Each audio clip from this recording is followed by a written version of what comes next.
Welcome back to Career Coach YouTube channel.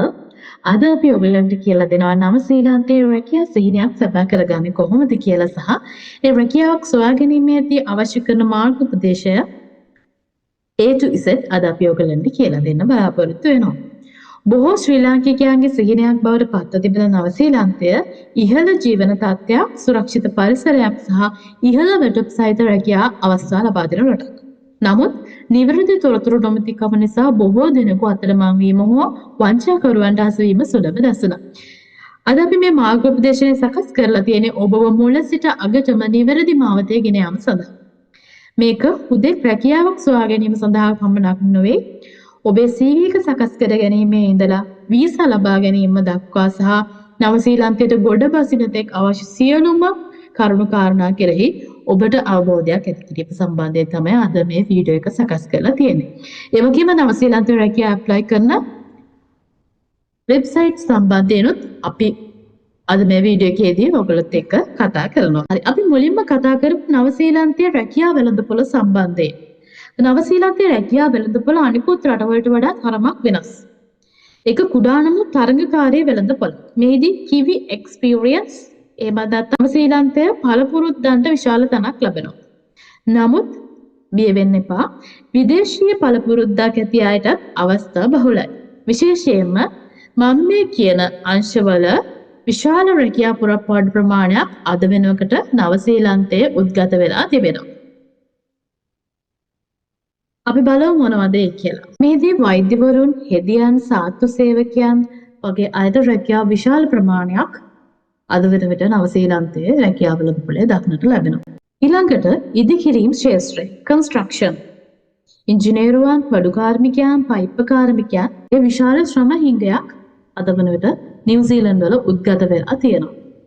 ඊළඟට IT ක්ෂේත්‍රය, එහෙම නැත්නම් තොරතුරු තාක්ෂණ ක්ෂේත්‍රයේ මුතුකාංග ඉංජිනේරුවන් සහ සයිබර් ආරක්ෂණ නිලධාරීන්ගේ රැකියාව විශාල වශයෙන් පුරප්පාඩු ප්‍රමාණයක් අද වෙනකොට නිව්සීලන්ත වල පවතිනවා. ඊට අමතරව ඇග්‍රිකල්චර් ෆීල්ඩ් එකේ වේකන්සිස් ප්‍රමාණයක්, විශාල වේකන්සිස් ප්‍රමාණයක් පවතිනවා. වගේම ෆාම් වර්කර්ස් සහ ෆුඩ් පැකින් ආදී ක්ෂේත්‍රවල නිව්සීලන්ත වල රැකියාව වේකන්සි විශාල වශයෙන් පවතිනවා. මම මේ කතා කරපු ක්ෂේත්‍ර හතර සෞඛ්‍ය සේවය, ඒ වගේම කන්ස්ට්‍රක්ෂන් ෆීල්ඩ්, IT ෆීල්ඩ් සහ ඇග්‍රිකල්චර් ෆීල්ඩ් එකේ අද වෙන විට නිව්සීලන්ත වෙළඳපොළේ විශාල වශයෙන් රැකියා පුරප්පාඩු පවතින බවට තොරතුරු දක්වලා තියෙනවා. ශ්‍රීලංක රැකියා වෙළඳපොළ බොහෝ විට සොයන්නේ can do attitude එකක් තියෙන කණ්ඩායම් හැඟීමෙන් වැඩ කළ හැකි පුද්ගලයින්. ඔබේ අධ්‍යාපන සුසුකම් තරමටම ඔබේ ආකල්ප සහ මෘදු කුසලතා කියන soft skills මෙහිදී ඉතාමත්ම වැදගත් රැකියාවක් සොයා ගැනීමේදී. ඊළඟට අපි කතා කරනවා නව ශ්‍රීලන්තයට ගැලපෙන CV එකක් හදාගන්න විදිය ගැන. ලංකාවේ අපි භාවිත කරන CV ආකෘති නව ශ්‍රීලන්තයට 100%ක්ම ගැලපෙන්නේ නැහැ. බොහෝ දෙනෙක් ලංකාවෙන් ඇප්ලයි කරන අයගෙන් ජොබ් සිලෙක්ට් වෙන්නේ නැති වෙන්න ප්‍රධාන හේතුව තමයි එයාලා මේ කරන ජොබ්ස් වලට සෙන්ඩ් කරන CV එක. ඔබ ලංකාවේ කොච්චර දක්ෂයෙක් වුණත් ඔබේ CV එක නව ශ්‍රීලන්ත ප්‍රමිතියට, නිව්සීලන්ත ස්ටෑන්ඩ් එකට, නිව්සීලන්ත ස්ටයිල් එකට නොමැති නම් ඒ බොහෝ විට ප්‍රතික්ෂේප වීමට ඉඩ තියෙනවා. අපි කතා කරමු CV එකක තියෙන ඕනි ප්‍රධාන අංග මොනවද කියලා. එක, ඡායාරූපයක් අවශ්‍ය නැහැ.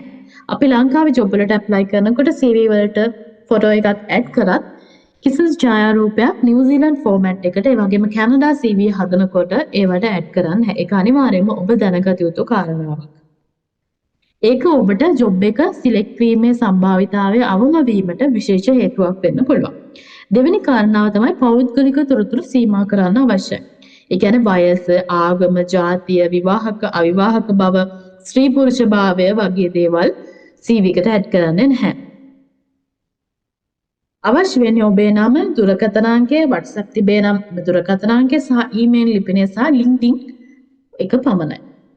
ඊළඟට තුන්වෙනි කාරණාව තමයි personal statement එක ගැන කතා කරනකොට මේක ඉතාමත්ම වැදගත් CV එකකට. කෙටි ඡේදයකින් ඔබ කවුද, ඔබේ විශේෂ දක්ෂතා මොනවද සහ ඔබ සොයන රැකියාව කුමක්ද යන පිළිබඳව පැහැදිලිව සඳහන් කරන්න ඕනේ. හතරවෙනි කාරණාව තමයි පළපුරුද්ද work experience එක. මේක හදනකොට හුදේ ඔබ කළ රැකියාවේ නම ජොබ් ටයිටල් එක පමණක් ලියන්න එපා.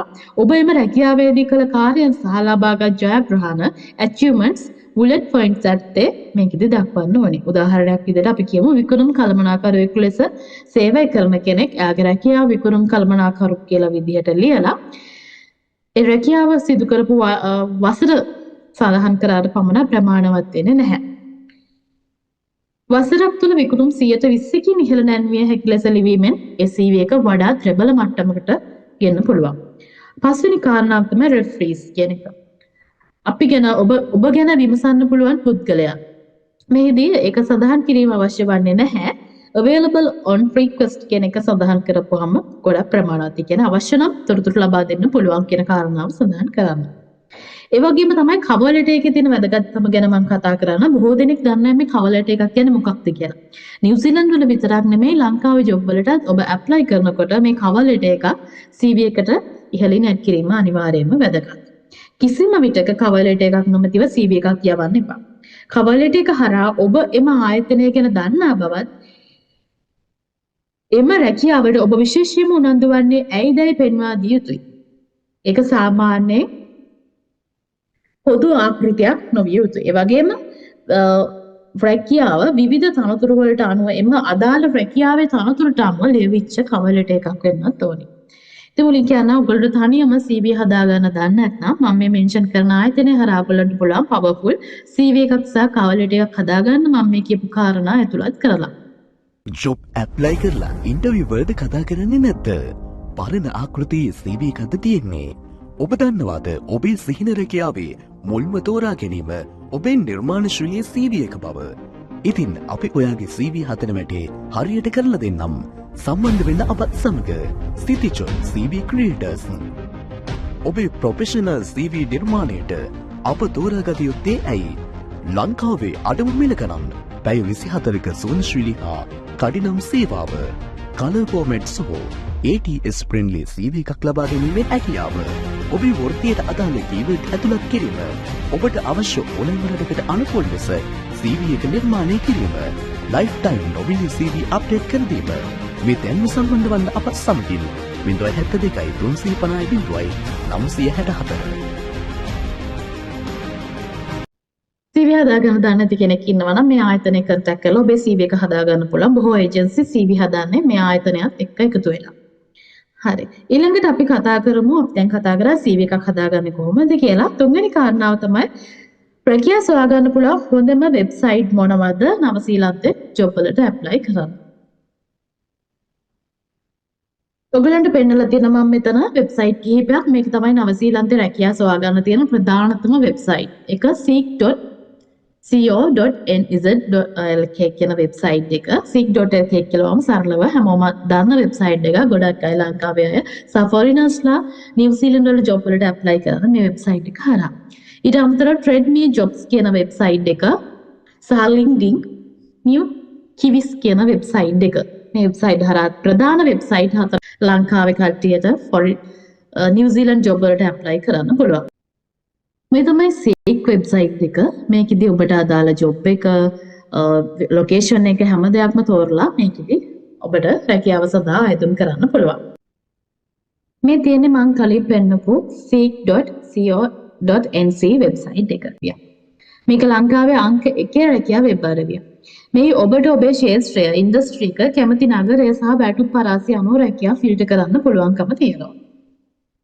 මේ ප්‍රොෆයිල් එකක් සාදාගෙන ජොබ් ඇලර්ට්ස් ඇඩ් කර ගැනීමෙන් අලුත් රැකියා නිකුත් කළ වහාම ඔබට මේල් පණිවිඩයක් ලබා ගන්න පුළුවන් මේ පෙන්වන වෙබ්සයිට් එක හරහා.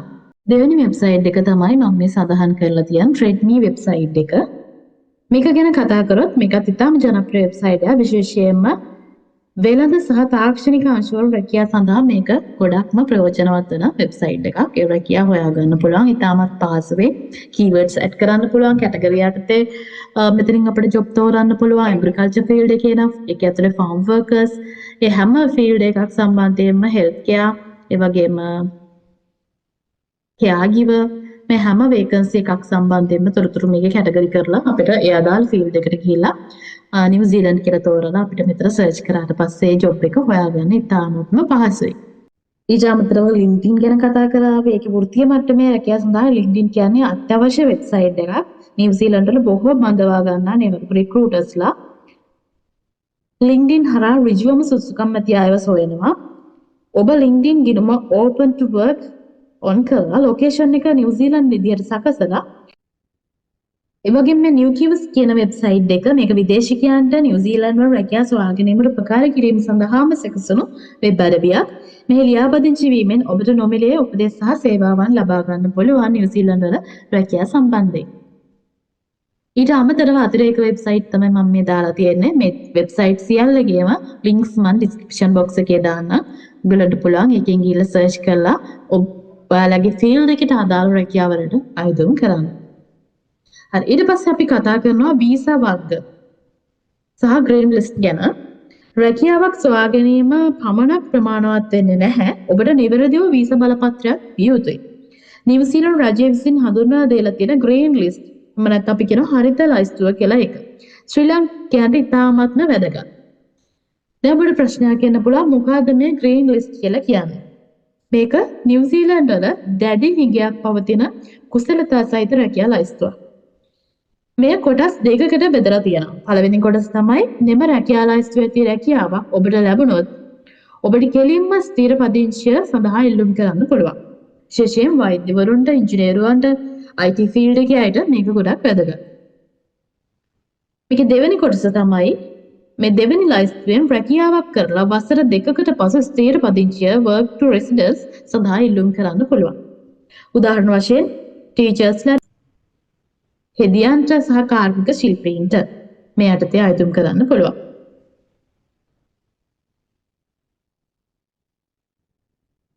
ඒ වගේම දැනට නිව්සීලන්ත වල පවතින ප්‍රධානතම රැකියා වීසා ක්‍රමයක් තමයි accredited employer work visa කියලා කියන්නේ. මෙහිදී ඔබ රැකියාවට බඳවා ගන්න ආයතනය නවසීලන්ත ආගමන විගමන දෙපාර්තමේන්තුවේ අනුමැතියලා accredited ආයතනයක් වෙන්න ඕනේ. එසේ නොමැති ආයතනයකින් ඔබට රැකියාවක් සඳහා ඇරයුමක් job offer එකක් ලැබුණත් වීසා ලබා ගැනීම අපහසු වෙන්නේ නැහැ. ඊළඟට අපි කතා කරනවා වංචාකරුවන්ගෙන් ඔබ බේරෙන්නේ කොහොමද කියලා. කනගාටුවට කරුණක් තමයි නවසීලන්ත රැකියා සිහිනය පෙන්වා මුදල් ගරා ගන්නා ජාවාරම්කරුවන් බහුල වීම. ඔබ ඒ කරුණු කෙරෙහි මම මේ සඳහන් කරන කරුණු කෙරෙහි වැඩි අවධානයක් යොමු කරන්න. පළවෙනි එක තමයි මුදල් ඉල්ලීම. රැකියා දීම සඳහා කිසිම නීත්‍යානුකූල නවසීලන්ත එම්ප්ලොයර් හෝ ඒජන්සියක් ආයතන කරවන්ගේ මුදල් ඉල්ලන්නේ නැහැ.